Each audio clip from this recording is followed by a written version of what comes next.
கிருஷ்ணகிரி மாவட்டம் ஓசூரில் கனமழை பெய்து வருவதால் குடியிருப்பு பகுதிகளில் வெள்ளம் சூழ்ந்துள்ளது. அது குறித்த தகவல்களை தருகிறார் செய்தியாளர் ஜெகநாத்.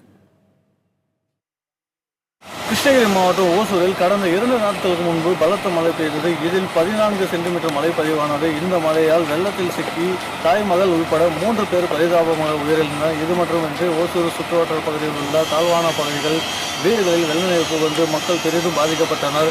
இதையடுத்து நேற்று வெள்ள நீர் ஆனது படிப்படியாக குறைய ஆரம்பித்தது.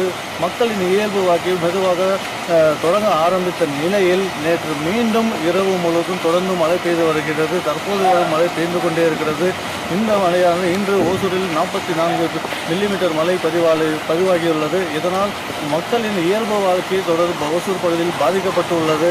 இதை அறிந்த மாவட்ட ஆட்சியர் இன்று அரசு மற்றும் தனியார் பள்ளிகளில் ஓசூர் தாலுகாவில் விடுமுறை அளிக்கப்பட்டுள்ளது. இது மட்டுமின்றி தொடர் மழையால் ஓசூரில் சந்திராம்பிகை, சாந்தபுரம், பேட்டர்பள்ளி ஆகிய ஏரிகள் நிரம்பி கால்வாய்கள் வெள்ளம் பெருக்கெடுத்து ஓடுவதால் கால்வாய் மற்றும் ஏரிகளில் மீன் பிடிக்க தடை சாராட்சியர் உத்தரவிட்டுள்ளார். இது மட்டுமின்றி ஏரிகளில் முன்னெச்சரிக்கையாக வருவாய்த்துறையினர் பாதுகாப்பு பணியில் தொடர்ந்து ஈடுபட்டு வருகின்றனர்.